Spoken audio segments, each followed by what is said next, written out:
посольство Благословенного Царства Божьего для всех народов. Посольство Благословенного Царства Божьего для всех народов – это одна из самых больших полноевангельских христианских церквей не только в Украине, но и в Европе. За 8 лет существования церкви более 800 тысяч человек приняли Иисуса Христа своим Господом и Спасителем. Около 20 тысяч человек являются прихожанами церкви. Социальная работа посольства Божьего не остается незамеченной представителями власти. Молиться і будуть всі єдино, як Ти, Отче, в мені і я в Тобі. В нашей церкви вы можете ближе познакомиться и научиться общаться с Господом, который прощает грехи, освобождает от зависимости, исцеляет болезни, дарит гармонию в семье и процветание в бизнесе. Только Бог может решить все проблемы и ответить на все ваши вопросы. Служение посольства Божьего проходит по адресу: город Киев, проспект Тычины, 18, легкоатлетический манеж, четверг 18:30, воскресенье 10:00 и 14:00. Ответы на волнующие вас вопросы вы можете получить, позвонив на круглосуточную телефонную линию доверия 254 22 46 и 254 20 29. Консультации бесплатны. Мы рады принять вас в семью посольства Божьего. Бог любит вас.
Положите руку на себя и примите молиться. Давайте встанем просто вместе. Позвольте, чтобы Дух Святой служил вам.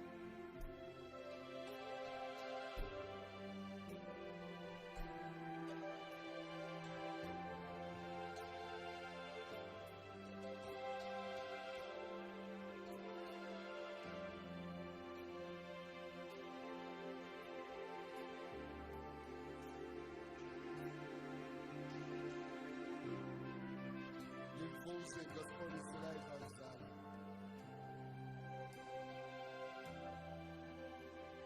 У кого-то есть какой-то приступ с правой стороны тела, и вы не можете стоять ровно, согнуты. Как будет подметить шок за шок такой. Положите руку на себя, и Господь исцеляет вас сегодня. Господь, мы запрещаем всякие мелочения в жизни наших братьев и сестер.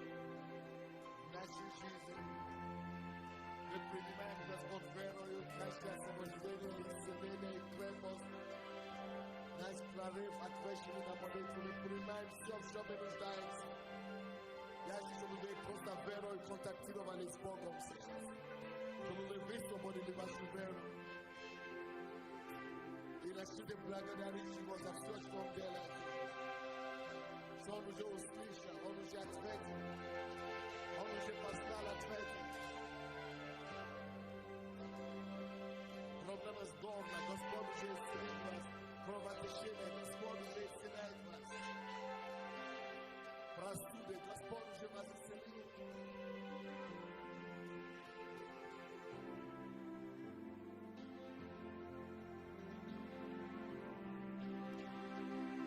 Мы любим Тебя, Господь, мы славим Тебя.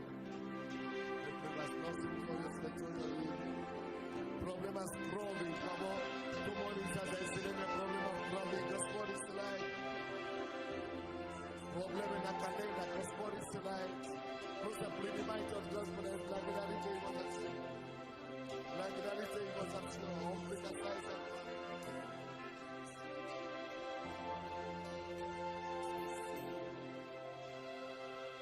Спасибо Тебе, Господь. Спасибо Тебе, Господь. Проблема с плечом, Господь исцеляет вас. Любим Иисус славу, Господь. Иисус честь и величие. Во имя Иисуса Христа. И весь народ Божий сказал, дайте Богу славу.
Аллилуйя!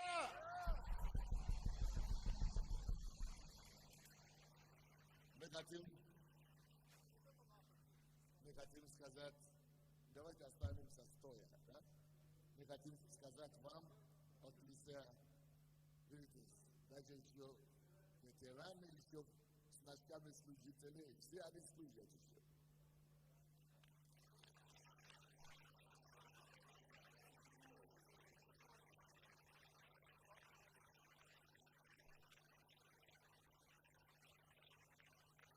These are the veterans of the Second World War.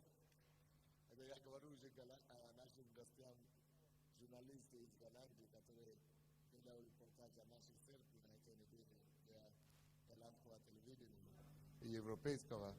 Им говорю о том, что это ветераны Второй мировой войны. So we want to honor them. We want to honor the veterans of the Second World War. And so we have a few here tonight. Some of them come only during the day to the church. They don't come in the evening. But these ones were able to come. And we just want to say that we appreciate them. Мы хотим вам сказать, что мы очень признательны Богу за вас. Мы очень признательны вам. Вы помните, планы Гитлера в чем заключается? В том, чтобы поработить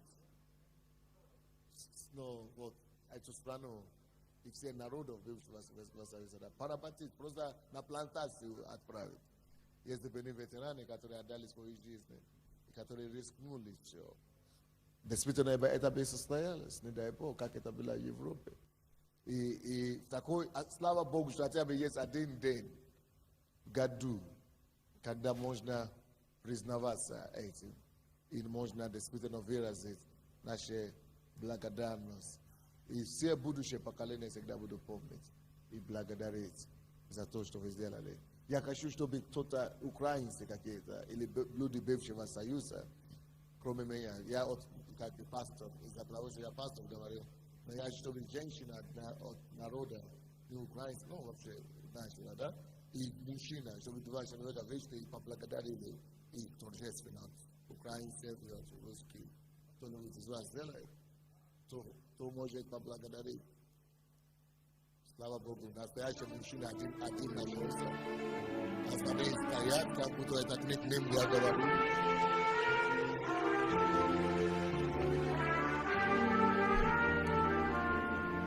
Шановні наші ветерани, ми просто схиляємося перед вами. Ми дякуємо за те, що ви вистояли тоді. І сьогодні ми вшановуємо пам'ять. І я твердо вірю, що коли ви були на війні, то ваші матері, вони знали Бога, і вони молилися за вас. Тому ви сьогодні на цьому місці. І ми щиро від всього серця. Я покоління післявоєнного року. Мій батько був до 53-го року з раною. І я бачила, як йому робили ці наклейки, коли з свищі це все виходило. Ви знаєте, це було тяжко, я була дівчинкою маленькою, але я це дуже пам'ятаю добре. До 53-го року, 7 років було. І я хочу сказати, хай Бог благословить вас, хай продлить ваші дні життя на цій землі, хай радість Божа, вона просто зільється на вас в ім'я Ісуса Христа. О Боже, і я хочу помолитися за вас. Отець Небесний, ми схиляємося сьогодні перед цими шановними людьми, Бог мій, які своїм тілом, Господь, вони захищали цю державу, Господь, захищали, Бог мій, вони не, Господи, вони не знали, вони були такими ще молодими. Вони так хотіли жити. І я вірю, що вони взивали: Боже, допоможи, захисти і спаси. І сьогодні вони на цьому місці. Боже, зглянься на них з висоти небес. Ісус, дотронься своєю рукою до них. І хай слава Божа, вона просто покриє кожного із вас. І хай божественне здоров'я буде в ваших тілах. Скільки років, скільки Бог определив для вас. І хай сила Божа, вона зілється з висоти небес в ім'я Ісуса Христа. І ти, Боже, знаєш кожне їхнє серце, цих шановних чоловіків, цих шановних жінок, цих братів і сестер, які сьогодні знають Тебе, великого Бога. Тому, Боже, благослови, благословінням небес і долу. І ми сьогодні, як церква, як ти молодшого і старшого покоління, схиляємося перед вами. Ми шануємо вас в ім'я Ісуса Христа. І за все велика слава великому всемогутньому Богу, Отцю і Сину, і Святому Духу. І всі сказали амінь. Аллилуйя. Вы знаете, я хочу сказать, что мой дедушка умер на этой земле. И иногда мне говорили на украинской земле. И иногда говорили, понаехали тут всякие. И вы знаете, действительно было время, когда была на войне в 43-м году. И вы знаете, была... Понаехали люди, которые отдали свою жизнь за эту землю. Да, и я хочу сказать, что действительно это было общее усилие. Воевали за мир, чтобы пришел мир на этой земле. И поэтому вы просто действительно герои Божьи, которые стоите здесь. В Библии написано, что блаженны миротворцы. Вы принесли мир на эту землю. Мы благодарим вас. И я просто хочу от лица молодого поколения, которые младше вас, которые не почитали вас, которые не ценили, я просто хочу принести покаяние от лица всего молодежи, от всего младшего поколения, которые не почитали вас, которые не ценили. И я просто хочу этим покаянием, чтобы в духовном мире оно стучало прямо в сердце тех, которые они еще не понимают, что вы сделали. Пусть Бог благословит вас. И пусть ваши потомки еще после вас познают Господа и ценят этот мир, который вы заплатили через огромное усилие и огромное именно угроза жизни. Пусть Бог благословит вас. Будьте благословены. Мы вас поздравляем и почитаем вас. Да, спасибо вам.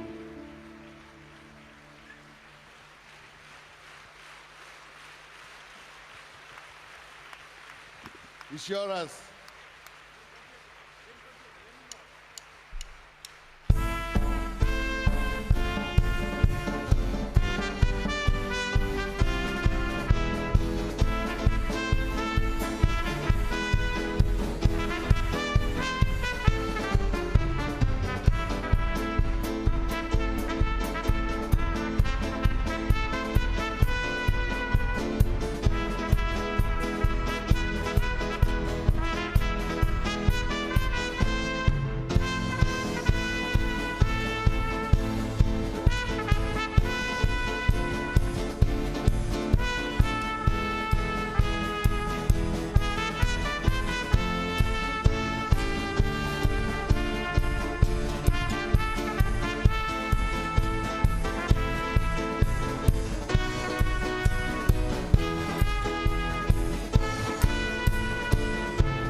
месье, скажем спасибо.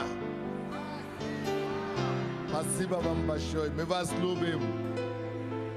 Мы вас любим. Я хочу от лица церкви.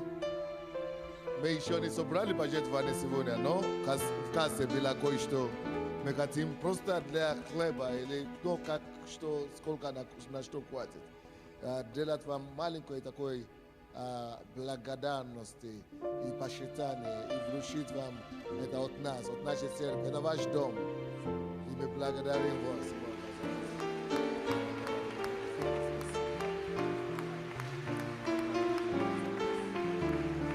Пастора, я хочу, чтобы вы тоже подошли. Мы будем за них всех молиться.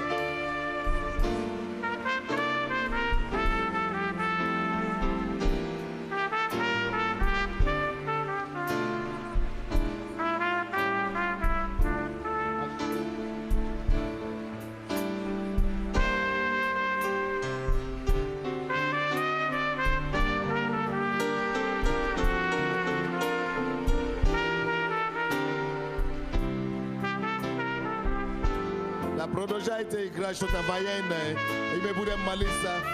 Церковь, я хочу, чтобы мы простили наши руки. Мы будем молиться за здоровье для них, чтобы Господь укрепили. За долголетие мы будем молиться. Простите ваши руки, молитесь за них, пожалуйста. Пастора, подойдите, молитесь, возложите руку.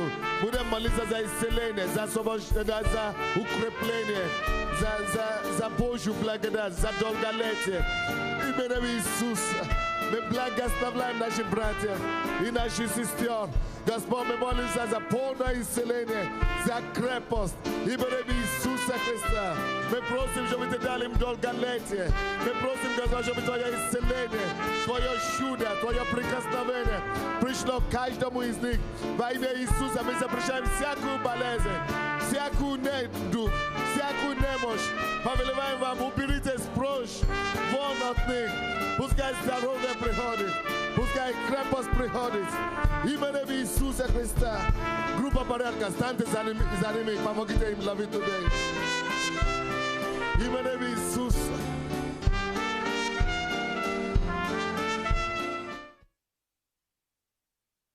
Виноградник и обнес оградой, и выкопал тащила, и построил башню, и отдав его виноградарам, и отлучился.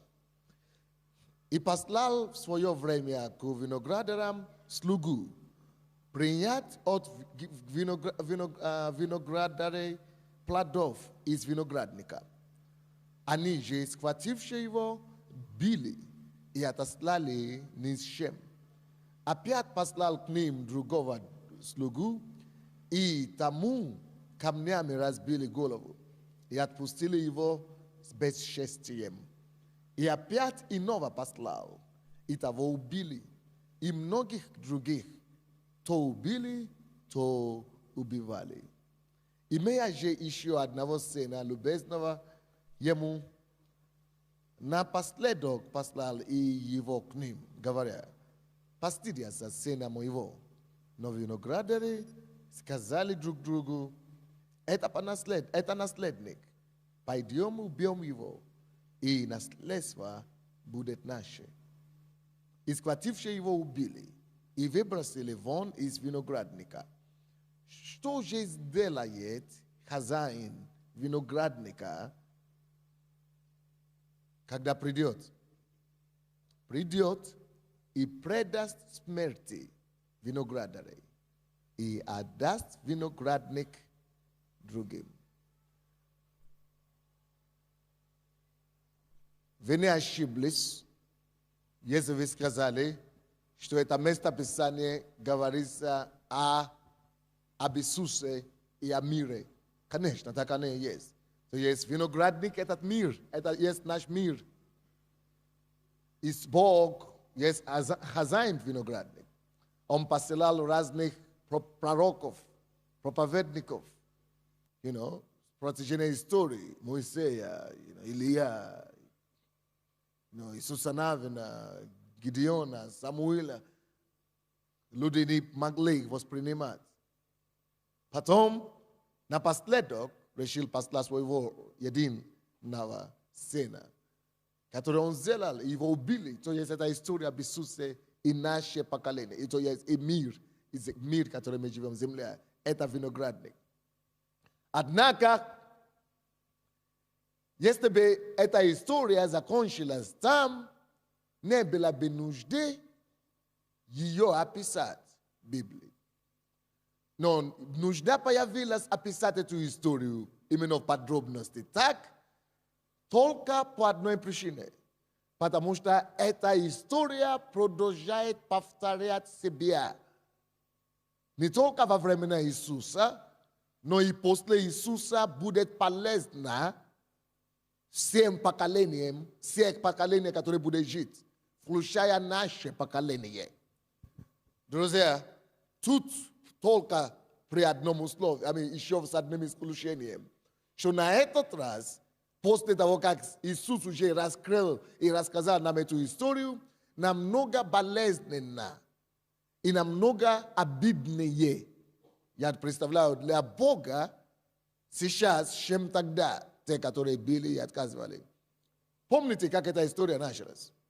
Азайн, домоправитель, имея, построил себе виноградник и вручил или передал в использование, в употребление каким-то людям, виноградарям, чтобы они заботились и чтобы они произвели оттуда плоды и результаты для хозяина. Друзья мои, дорогие, это не история вчерашнего дня, но реальность сегодняшнего дня. Реальность нашей с вами жизни. Слушайте меня внимательно. Каждому из нас Бог уготовил и приготовил и предал или и отдал, как Он отдал этим виноградарям, так Он и сегодня приготовил и отдал каждому из нас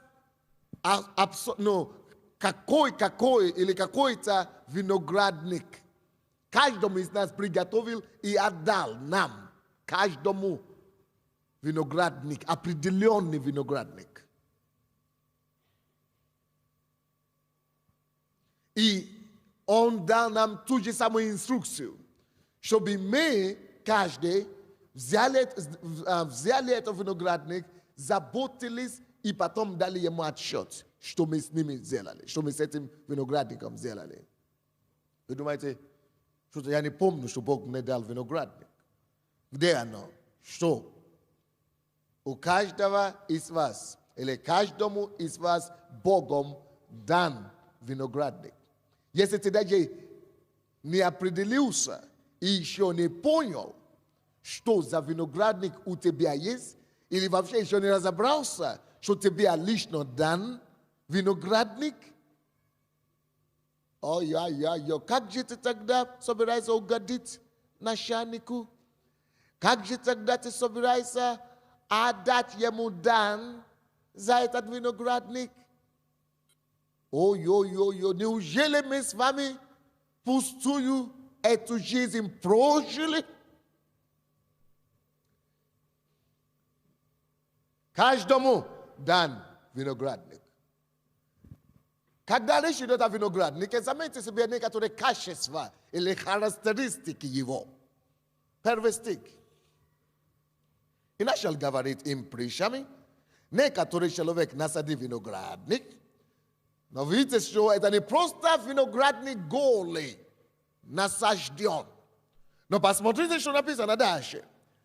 И обнес оградою.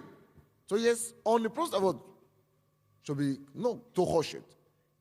Этим самым он отделяет этот виноградник от всего прочего.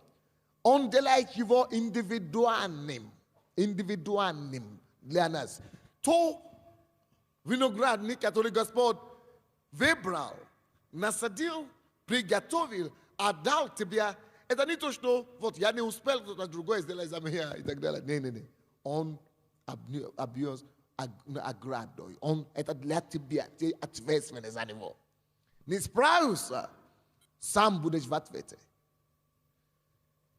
Так он обвез оградой и дальше выкопал. Посмотрите, какой наш Бог добрый. Выкопал Тошило. Он выкопал Тошило для этого виноградника, чтобы все условия было. Слушайте, братья и сестры, когда Бог нам дает задание заниматься чем-то, Он не жестокий Бог, абсолютно. Он не такой какой-то без благодати, или как мы говорим. Он не какой-то жестокий, или какой-то садист, который просто тебе говорит, что выкарпайся как хочешь, или то есть выживи как хочешь. Не, он не Дарвин. Он создает полные условия, чтобы у нас с вами не было жалобы. Почему мы не справляемся? То есть, когда он обнес оградой виноградник, что это для тебя, он создает условия. Допустим, выкопать Тошило. Чтобы ты мог иметь источник. Дальше. Построил что? Построил башню. Прообраз защиты. Обеспечивает тебя в твоем винограднике, чтобы ни дикие животные тебя не объели и не нападали. И чтобы ни другие жулики, чтобы ничего тебя вообще не угрожал в том месте, которое он тебе определил для тебя. Дальше, а потом только отдал виноградарям. О чем речь идет, когда мы говорим, что у каждого или каждому Бог дал кое-какой виноградник? Слушайте, церковь. Этот виноградник, о котором речь идет, конечно же, вы скажете, Бог же конечно, это правильно, что Бог для него это было бы немыслимо самому насадить для тебя семена, для тебя потом урожай собрать. Не, он это уже не сделает. Поэтому он все сделал, чтобы ты сам, что он ожидает от нас, мог пойти, насадил или посадил, или посеять семена, разбросать семена, ухаживать за этими семенами, а потом собирать урожай, а потом после того, как ты соберешь урожай, принести отчет этому господину, который тебе отдал, оставить ему или отделить для него его часть. Бог разумный Бог. И Бог ответственный Бог. И больше того, Бог требовательный Бог. Бог есть Бог расчетливый Бог. Расчетливый Бог у нас Бог. Бог, можно даже сказать, наш по его характеристикам, если мы его поймем, если мы его хотим знать, мы его знаем по его истории, которую он рассказывает, по его, о нем его описывают здесь. Если по этим характеристикам, то можно даже сказать, Бог хороший господар, хороший хозяйственник. Или если мы хотим использовать сегодняшний день, сегодняшний термин, то Бог вообще-то хороший, по-видимому, хороший бизнесмен он. То есть он не терпит какие-то халатные отношения к своему делу. Он ожидает конкретной ответственности. Почему я это говорю? Потому что зачастую люди приходят к Богу и думают, что Бог, потому что вообще история христианства нарисовала нам картину о Боге как о каком-то благотворитель какой-то, вот дядя какой-то, дедушка благотворитель какой-то, который просто все милует и гладит по голове, раздает что-то. Говорит, ничего, спи, я тебе дам покормлю. Почему-то, это почему по истории, это такое впечатление у нас, что Бог, добрый дядя какой-то, он тебя обнимает, No nishimo te no Spanish, no nishimo zaboti sa bed ni tam no no to jest no druzia nishi tam no drug nishi no este distrito no este izushat Bibliu. If nemate no izushat te характеристики как Иисус он та его знает. Хорошо, причем его знает. И Иисус, чтобы если посмотреть, как Он описывает Бога, то мы будем в шоке, когда мы его откроем для себя. Бог – это строгий, я бы сказал, такой домоправитель, я бы сказал, такой, хозяйственный, такой, бизнесмен, который, со всего, между прочим, ожидает прибыли. Почти во все притчи Иисуса Он говорит, что нужно обязательно отдать, сдать, вернуть деньги, прибыли. А здесь в церкви мы думаем, простили, простим, прости, не получили, прости, благословляй. Нет, во все эти притчи Он ничего не дает даром. Он говорит, возьми, конечно, как бы даром, но иди используй и принеси еще кое-что, чтобы потом другому можно потом помочь после тебя. А то ты соберешь все, ничего не вернешь, как потом это может потом другому помочь? Да? Как другому помочь, если ты уже все съел? Итак, каждому Бог дал виноградник. О чем речь? Речь идет о тех вещах, которые нам пришлось купить, о тех вещах, которые у нас, которые нам не пришлось искать, о тех вещах, которые в себе мы обнаружили, не потому что, как вам сказать, кто-то его подарил нам. Вот это его виноградник. Он приготовил его без тебя, без твоей содействия, без твоей просьбы, без твоей молитвы. Он рассчитал и подбирал каждому определенные способности, определенные таланты, определенные умения, определенные шутье, определенные какие-то хотения, определенные какие-то способности, которые присущи ему. И Бог, давая тебе, или давая нам вот этот виноградник, заметьте себе, что Он не сеет семена за нас, давая виноградник, ожидает, чтобы мы сами нашли семена, ожидает, чтобы мы сами очистили, подготовили почву для посея. Вот, но наша беда, и это порой нам слишком тяжело делать.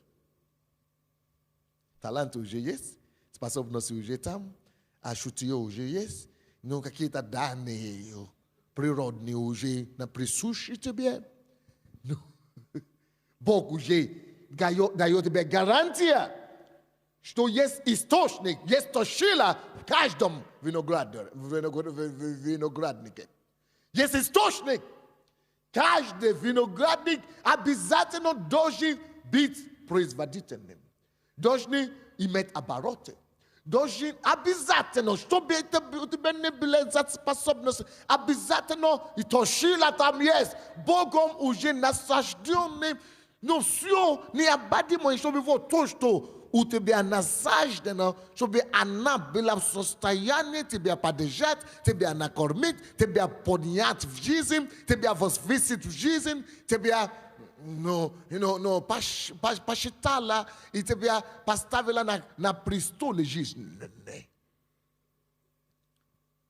И плюс тому же, Он тебе дает гарантию, что по мере того или поскольку или настолько ты будешь заниматься тем делом, которому Он тебя поручает, Или по-другому мы можем сказать, призвание, которое он тебе дает. Если ты будешь заниматься этим призванием, если ты будешь искать волю Божью, если ты будешь постоянно следовать за тем путем, который он тебя зовет, и ты будешь исполнять те призвания, которые он тебя поручил, то есть ограда уже, которая уже защищает тебя. Есть башня, которая построена, чтобы тебя защитить. Есть ограда, есть башня. То есть ты в безопасности можешь полностью исполнить твое предназначение. Тебе не надо бояться ни мафиоз, ни кого убил, ни владельцев, во что посадят, ни налоговики, на что тебе наезжают, ничего. Ты исполняешь волю Божию. Полагайся на него, скажи ему: Господь, я исполнял свою волю. Это мое место. Допустим, я пастор Sunday, да, наверное, в курсе. То есть, если вы в курсе, то вы, наверное, тоже в курсе, что очень много раз меня пытались, и до сих пор некоторые пытаются уничтожить. Но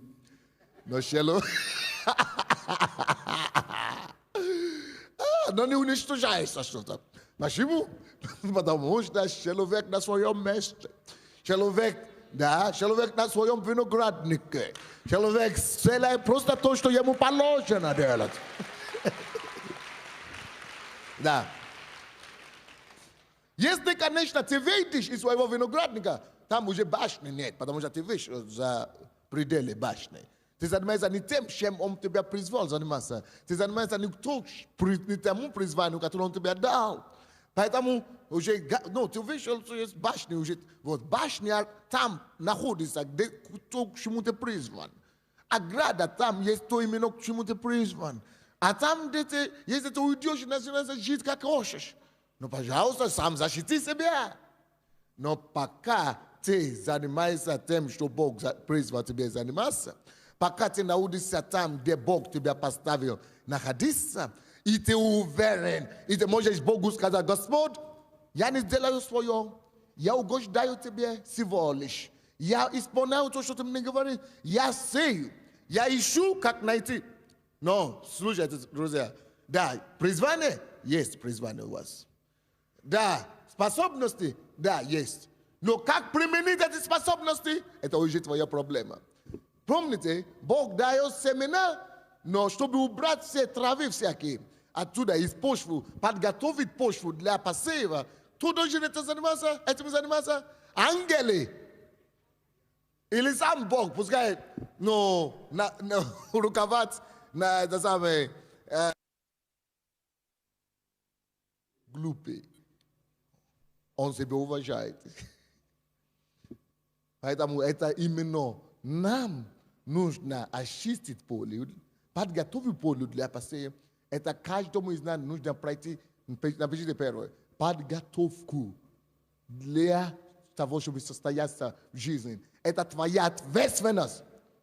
Подготовиться, искать способы, пути, как подготовить условия, как подготовиться через образование, через приобретение знаний, через учебу какие-то, через какие-то,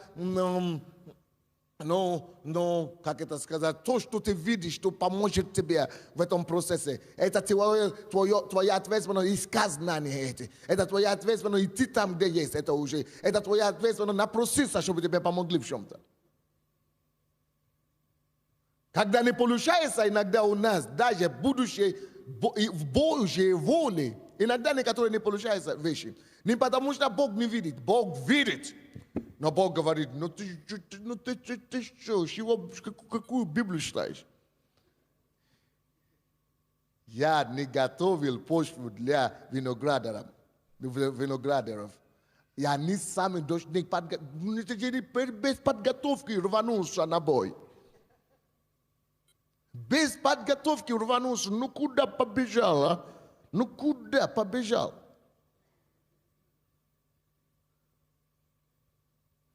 А ты мучаешь себя и думаешь, что, наверное, не на своем месте.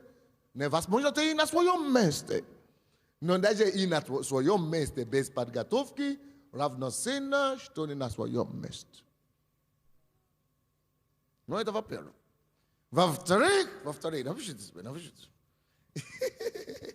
Вам самим, потому что самим виноградарам пришлось, или надо было найти семена, какие сеять.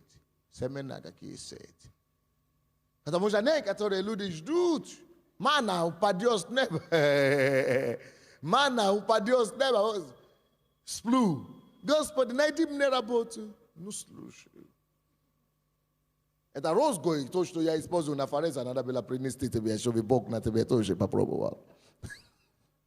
Ну, розгой, который я на своего сына бил, это самое.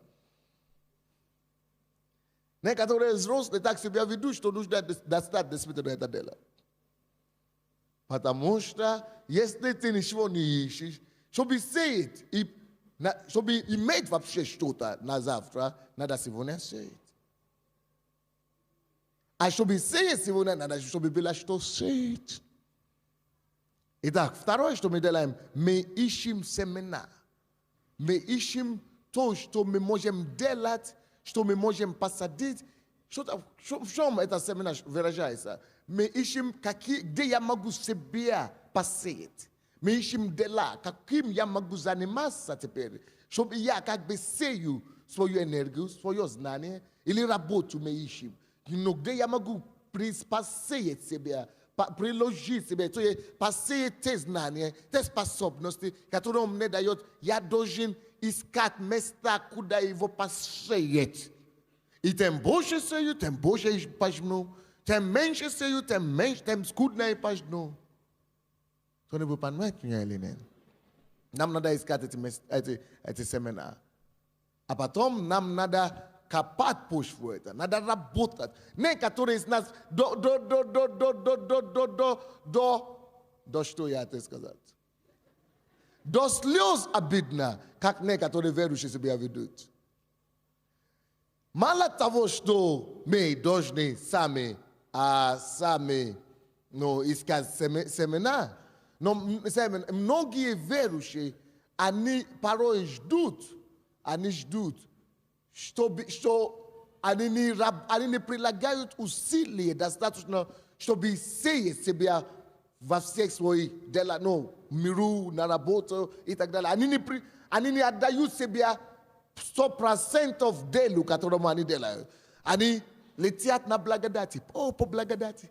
Он сделал ерунду какую-то, что-то какое-то исполнил до половины. На 1/3 вообще сделал работу, или на 1/4 вообще. И уже побежал.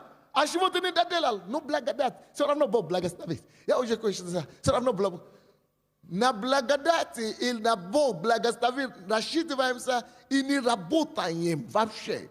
Или делаем какие-то работы еле-еле, за которые вообще спасибо нельзя нам сказать, не то, что возвращение плодов или какие-то благословения. Вы понимаете, о чем я говорю? То я имею в виду, что, допустим, если в миру человек знает, что если я не буду работать, я пропаду. Или мне надо вложить себя в эту работу, чтобы меня повесили на работе. Мне надо работать, чтобы успеть или заработать деньги хорошо, быть богатым или быть состоятельным. Мне надо работать, пахать по-настоящему. То есть мне надо работать день и ночь. Мне надо максимум свои усилия, свою способность вложить в это дело. То здесь... То зачем так много делать? Зачем себе так работу отдаться? Все равно Бог благословит. Все равно я по благодати. Нет, ничего не будет. И te лентяй между прочим. Не полагайся на благодати и не используй духовными словами, чтобы избежать работы. Умница такой у нас нашелся. Если бы сам Бог был как ты, ничего бы не было того, что мы имеем сегодня. Но Бог даже не думал об отдыхе, пока он не закончил свою работу. Только на 7-м дне он работал. А он отдохнул. А что мы это речь нам, идиот? Никто из нас не имеет права идти отдохнуть, пока ты не сделаешь 7 раз коэффициент работы.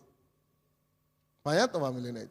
Допустим, если ты не сработаешь 7 дней полной силой, Ты не имеешь права идти спать.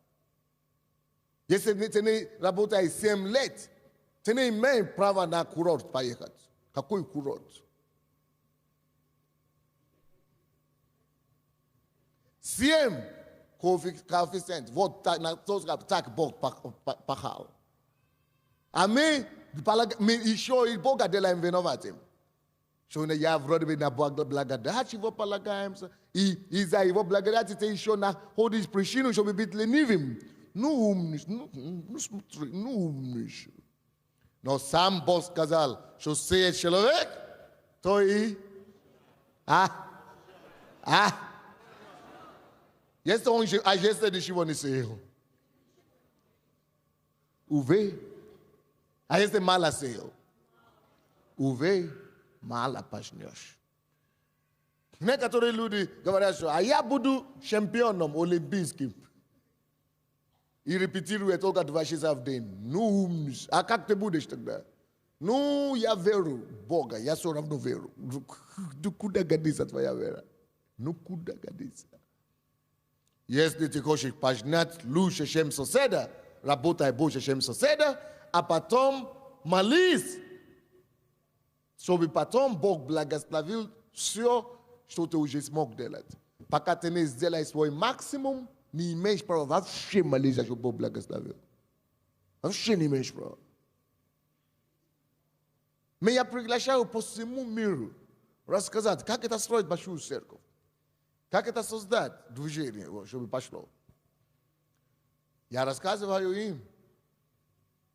Они ищут духовные причины какие-то. Я говорю, не, пока надо начинать с практической причины. Практической причины. Пахать надо прежде всего. А потом, то есть нужно, короче, по каким девизам? Работать, как будто от тебя все зависит. Как будто Бог вообще тут ничего не должен делать, чтобы помочь. А потом молись, как будто все от Бога зависит. Непонятно вам, не? Работай так усердно, как будто все только от этой работы зависит все. А потом молись так, как будто все только от Бога зависит.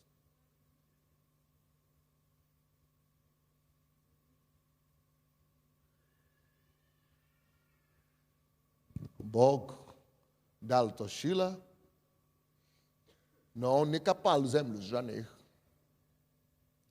Бог дал ограду, но он не нашел семена для них. Бог башню поставил, но он не убрал, он не подготовил почву для них. Потому что некоторые из нас говорят, Бог мне сказал, я буду депутатом. Я говорю, хорошо. А у тебя от какое-нибудь образование есть? Но нет. Но Бог тебе сказал, если Бог сказал, он же, ну слушай. Это у тебя голова такая большая. Если Бог сказал, как раз поэтому и сказал, чтобы ты как раз пошел подготовиться уже.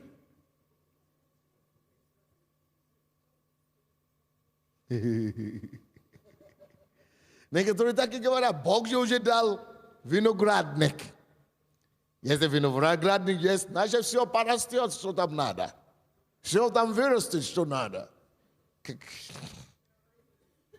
Вырастет, что даже если ты ничего не посеешь, получается. Ну, он говорит, подсказывал, что это только трава вырастет. А картошку оттуда уже не соберешь. Уже не соберешь. Уже не соберешь. Да, кто-нибудь понимает мой язык сегодня или нет? Но это еще не все. Сколько я вам дал? 2 или 3?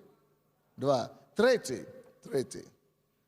То, что ты сам должен, второй мы сказали, какой? Ты сам должен найти семя. Третий, надо подготовить. Надо подготовиться. Подготовить почву, надо подготовить. Да, подготовить почву. Все подготовить надо пройти. Четвертый. Надо сеять, я уже сказал, надо сеять себя, надо сеять, надо найти, сам сеять. Надо найти, куда себя сеять. Надо подготовить почву и надо сеять те дары, которые Бог тебе дал. Надо эти сеять.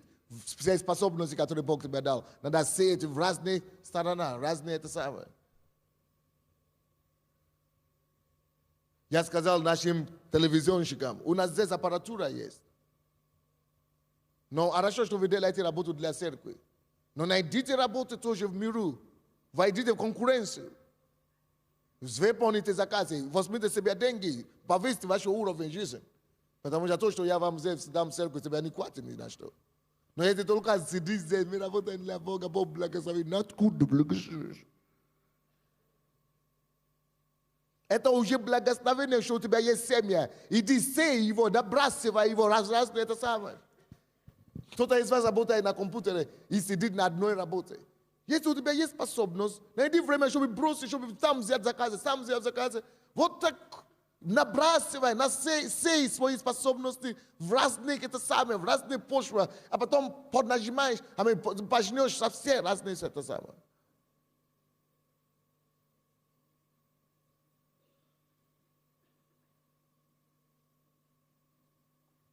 Некоторые люди из вас, вы сидите на одну зарплату.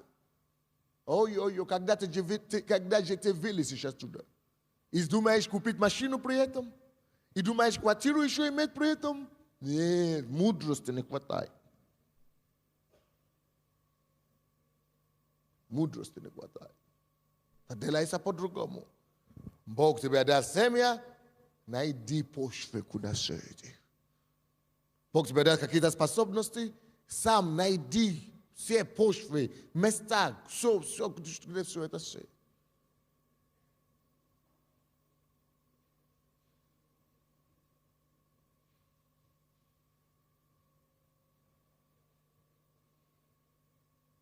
Дальше. Надо ухаживать за твоими посевами.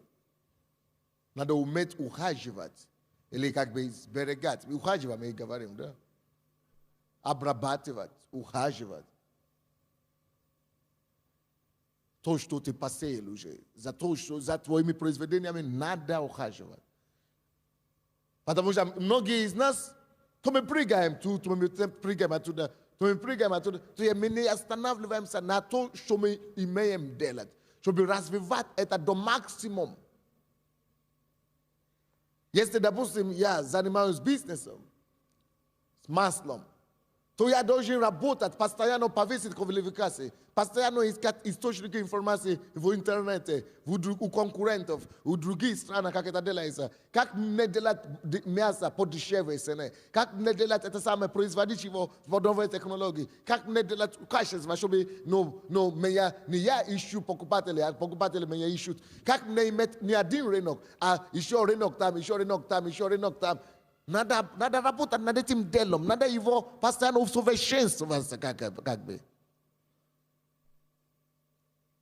Пока то, что Бог дал способность тебе и таланты, пока она не раскроется до максимума, до невозможности, никто из вас не имеет права успокоиться. Надо работать, надо ухаживать за тем, что Бог, то, что ты уже имеешь. А потом, следующее. А потом нужно самому найти рынок сбыта для своего товара. Но вы думаете, там же не написано. Конечно, не написано. Но мне это понятно почему. Потому что если Бог пришел или послал своих слуг, чтобы пришли собрать урожай, но прибыли, от них прибыли собрать. Получается, он же ожидал, что они, если они уже прибыли, должны ему только дать, значит, они как-то сбили, как это можно сказать, эти товары, реализовали эти товары. Получается, он же не за них, он же на небе пошел, на небе находится, он же не за них реализовал эти все. Значит, Бог ждет. это его ожидание. Он ожидает, ждет, что когда он дает нам какие-то способности или какие-то таланты, что мы должны найти сами для себя рынок сбыта. Поэтому маркетинг – это не западное какое-то, или это не американское какое-то самое, это Библия еще написана на маркетинг.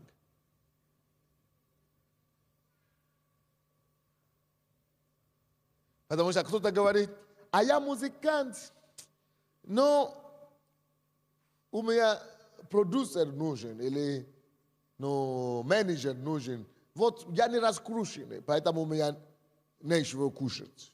Это твоя проблема. Если у тебя есть дар, и ты не умеешь, как его раскручивать, может быть, ты попросишь кого-то, чтобы тебе помогло, или что-то такое. Надо, что-нибудь надо делать. Или надо учиться на это, или надо попросить, чтобы кому-то тебе помог.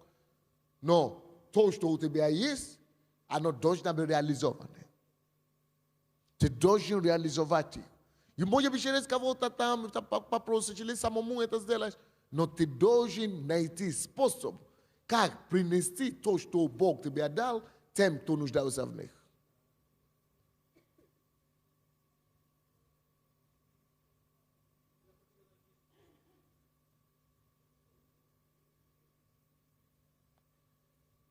Нужно обязательно. Следующий раз, я что, выпивший или что? Следующий раз в церковь надо прийти не выпивший состояние, молодой человек. А то не дашь мне проповедовать до конца. И потом не поймешь, о чем проповедь. Хороший. Хороший. Бог дает нам ответственность за то, что Он дал нам, чтобы оно было реализовано. Причем не просто вот каким-то образом реализовать его, чтобы лишь бы выбросить из склада, или как мы говорим, из склада, и чтобы лишь бы отдать кому-то. Нет. Нужно, чтобы она была реализована с прибылью еще.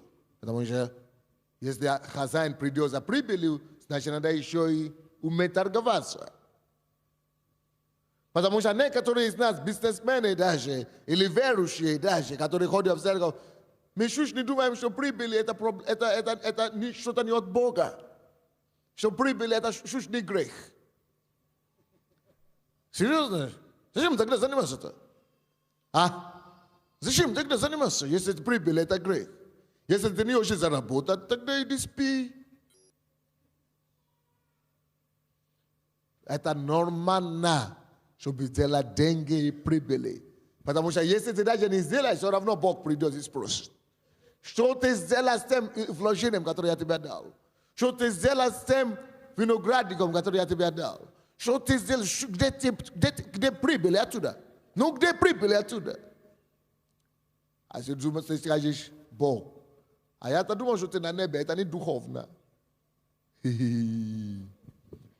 Бог говорит, да, на небе мне это не нужно, но я поэтому тебя прошу, я тебе дал, здесь он дает нам принципы, как нам выжить на земле. Принципы выживания на земле. Я это на небе, но ты это на земле. Поэтому научись жить на земле.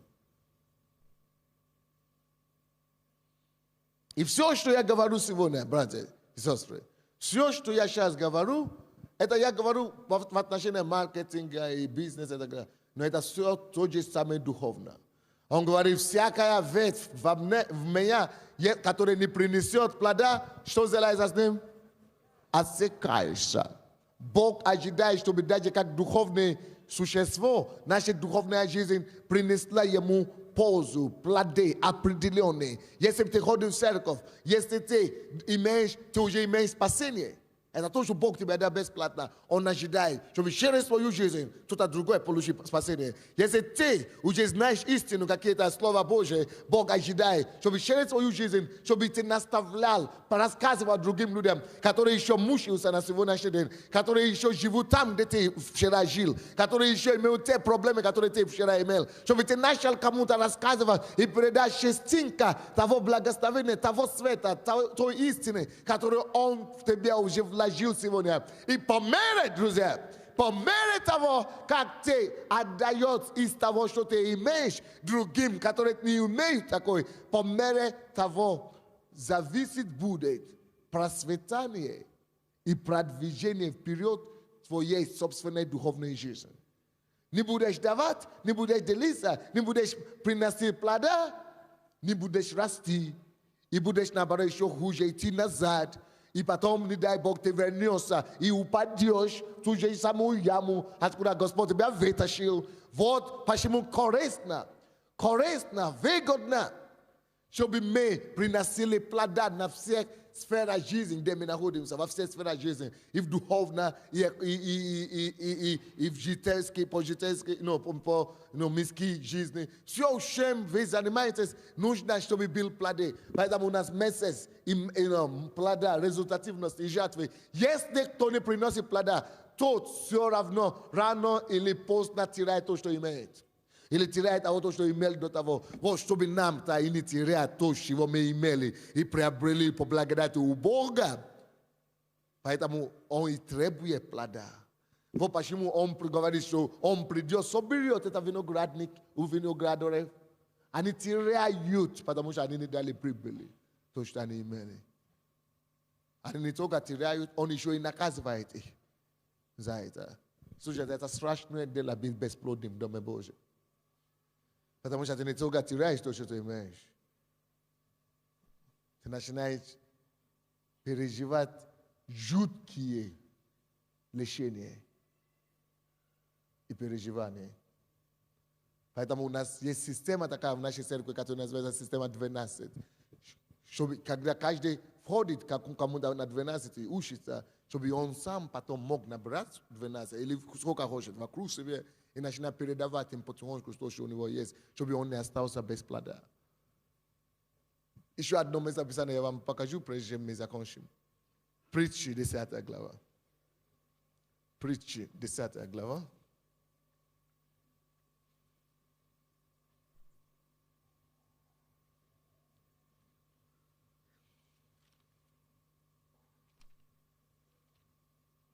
Если у вас есть свидетельство или жертва благодарения, выйдите на сцену, то есть за сценой, пожалуйста.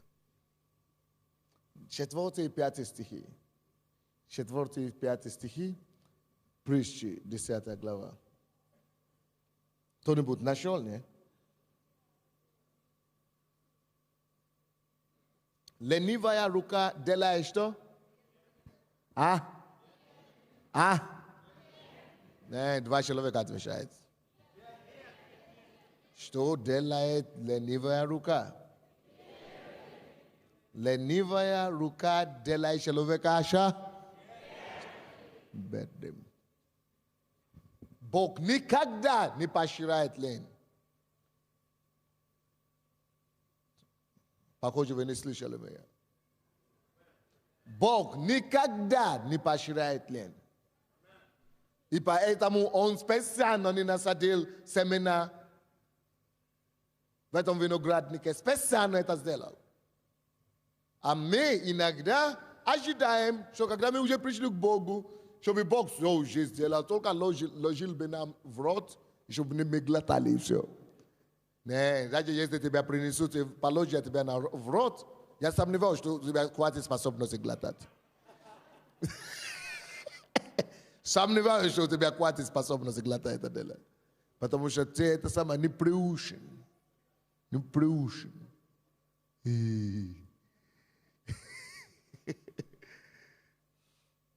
Бог хочет нас приучать. Бог хочет нас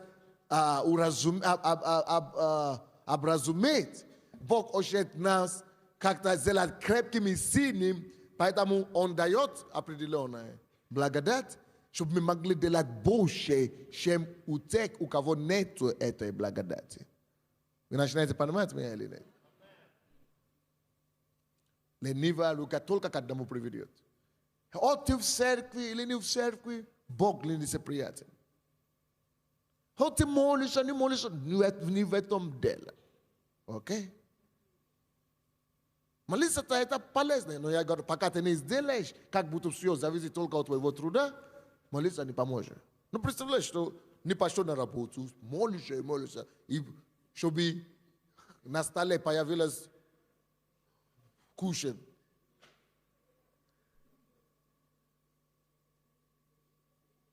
Бог там может. Конечно, может делать чудо, но зачем ему это делать? Хорошо, он один раз делает, но точно второй раз уже не сделает. Потому что Бог тогда, получается, поощряет безделие.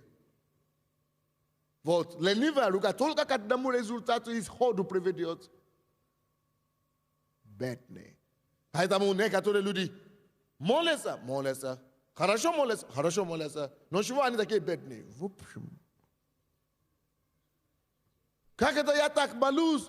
Я так хожу в церковь, а у меня ничего, финансовая ситуация не меняется, и все не меняется. А потому что не от этого зависит, чтобы ты знал. Молишься, это даст только, это дает, чтобы Бог благословил дело рук твоих. А если у тебя нет дела рук, чего ему благословил?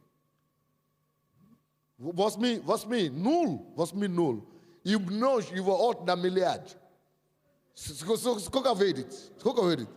Все равно миллиард налей и все. You know? Возьмешь ноль, нечего там умножить. All right? Сначала надо делать все, зависящее от себя. А потом только и молиться, надеяться, что Бог это... И, конечно, Бог придет и почтет это дело. Но там же считайте дальше. Ленивая рука делает человека бедным, а вот рука прилежных, что делает?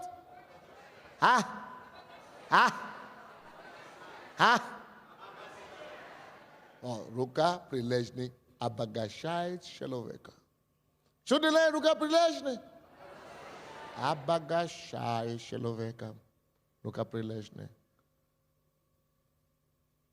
Вот почему я не верю, что есть человек, который может быть успешным или богатым, который работает только 8-часовой рабочий день. Отработал свое и все. Привет.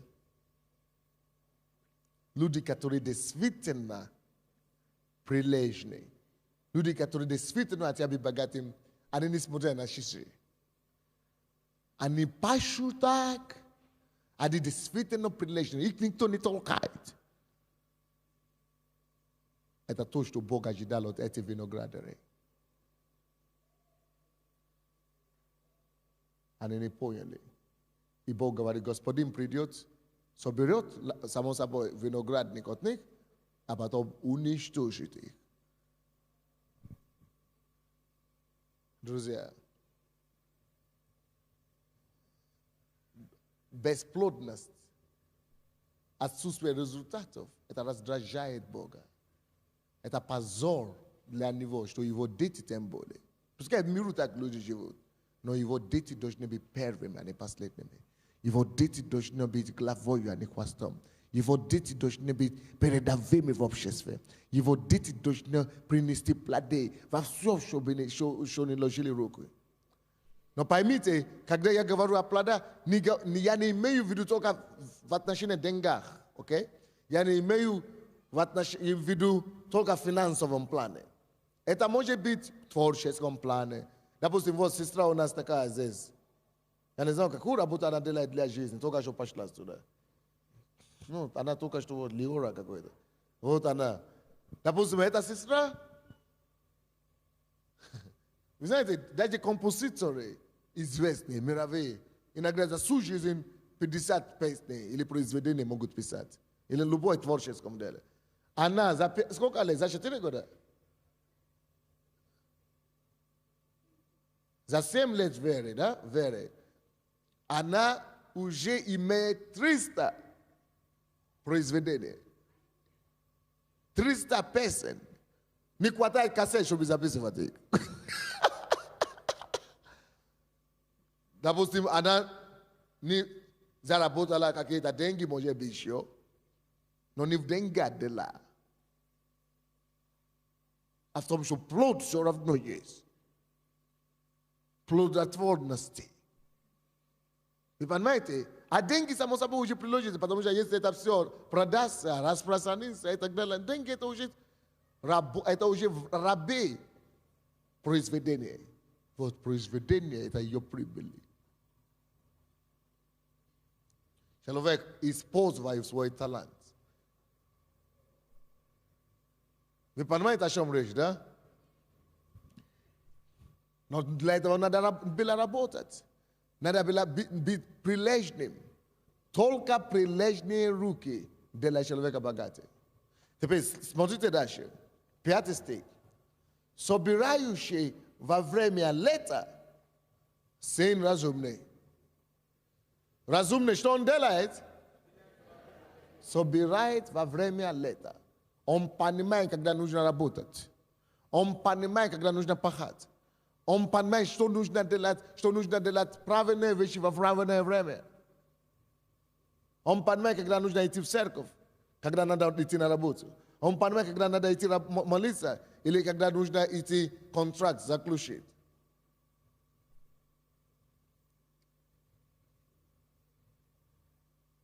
А вот спящий же во время жатвы, он-то беспутный, распутный сын.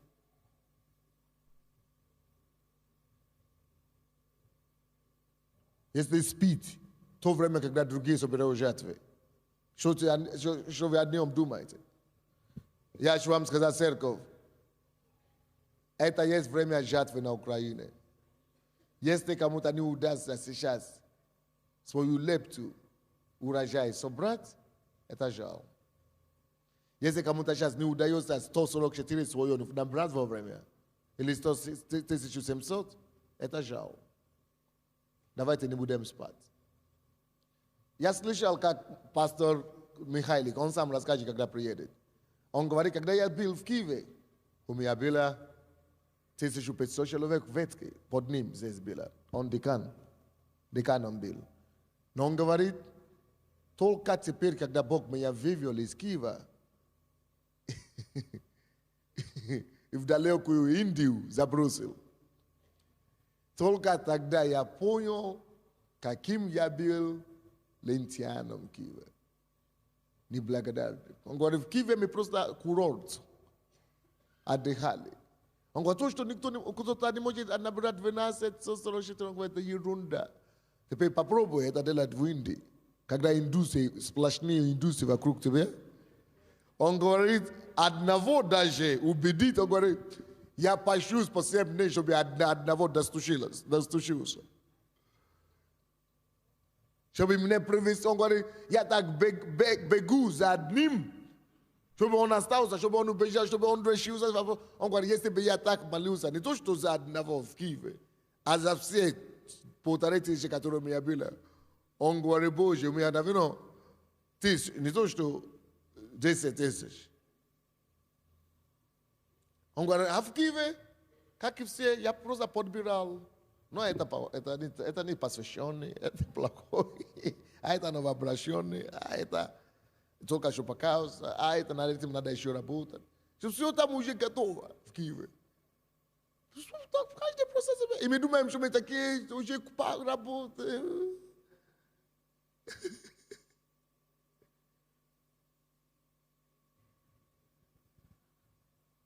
Собирающий во время жатвы, у нас сейчас жатва идет, тот благоразумный.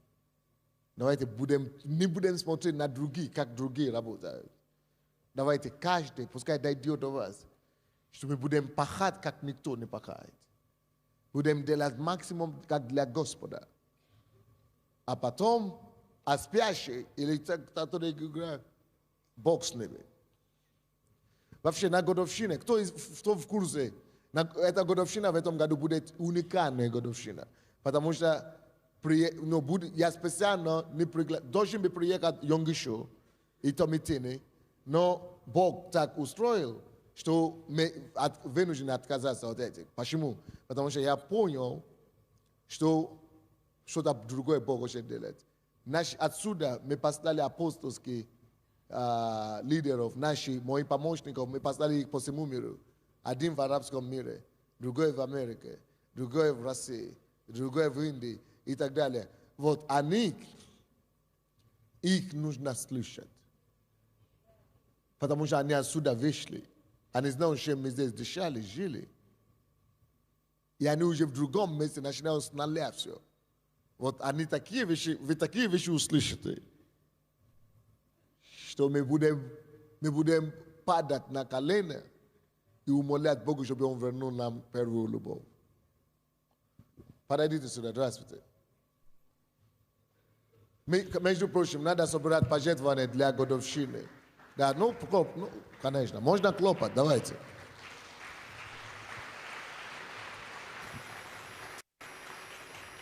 Слушайте, церковь, когда у нас будет марш? Какое число? Вы готовьтесь к этому? Мы сейчас хотим делать пожертвования для годовщины. У кого есть возможность, конечно, это уже не обязательно. Просто у нас много расходов, мы делаем второе пожертвование для них. Если у вас есть это на сердце, можно понять. Господь чудным образом привел меня в Киев, и когда пастор свидетельствовал и говорил, что когда у него родился... Церковь тише в зале, тише в зале. Когда у него родился ребенок, и он сказал, что я не свидетельствовал, и этим самым слава Божья, она ворвалась. И, она что? Слава Божья, она ворвалась. И когда я просто понял, что я тем самым, что я не свидетельствую, я тоже ворую славу Божью. И Господь дал мне откровение в сердце, чтобы у тебя много свидетельств в твоей жизни. Но куда вы спешите, товарищи, а? Вы уже на коммунистов похожи. И коммунисты были и тоже дисциплинированы как-то. И когда... Давайте послушаем, будем уважать людей, которые свидетельствуют, а? Уже ползала ушел. Но куда это годится, а? Когда Бог привел меня в Киев, и у меня не было ни работы, ничего, но просто по благодати Божией я устроился на одну фирму, и начальник сказал, что ты хочешь получать? Я говорю, 30 гривен. Он говорит, хорошо, давай. Мы посмотрим на тебя. И потом через какое-то время мне начали покупать инструмент, и прибор, который стоил 200 гривен, мне начальник сказал, если будешь брать, домой тебе нужно будет, то возьми и только скажи. А я, получилось так, что начальника не было, суд, в чем я суд-то? не сказал. И когда я его взял, получилось так, что ехал в электричке, и этот прибор, он просто остался в электричке, я его забыл и вышел с электрички. И шел сюда до посольства на служение, чтобы аппаратуру расставить, я вообще в съемочной группе. Суд свое свидетельство. И потом Господь мне сказал, что я, говорит, тебе показал, что не нужно делать того, что, например, тебе сказали, но ты это не выполняешь. Даже если какие-то вещи, то делать так, как это сказал Господь. Делать то, что тебе говорит начальник. И я просто начал молиться и говорить, что, Боже, получится, что пол моей зарплаты уйдет на этот прибор. И потом... Все, твое время уже прошло. Что он хотел сказать? Он хотел сказать, что за хороший труд, за то, что пастор проповедовал, что он хорошо влаживал себя в труд, и Бог его поднял на работе. Все, надо было так сказать. Нет, все, ты уже твое время прогулял. Мир вам. Я начала, Боже, помоги мне быть краткой. Я пришла на ночную молитву за пастора, и я сейчас поняла, что это тот виноградник, который мне Бог доверил. В общем, это было почти 3 года назад. Первый раз в церковь я пришла на ночную молитву. Именно не на служение, а на ночную. И потом, во мне просто Бог такое начал... Короче, Бог мне начал давать силу. Он начал раскрывать действительно все во мне. Потому что я в школе я курила, кололась, пила. И я потом задыхалась, не могла подняться на 5-й этаж. Тут я приняла откровение, что Дух Святой носился над водой, когда все творил. И когда мы молились, я начала бегать. То есть Бог мне дает такую силу. Я могу прославлять, я могу танцевать, я могу целую ночь ходить, целую ночь бегать. Потом опять, в общем, Он это раскрывал во мне. А потом пришла суета, я думаю, я работаю днем. В общем, я на это отреагировала, перестала ходить, мне стало плохо. И я это все понимала умом, я почти 5 месяцев не ходила.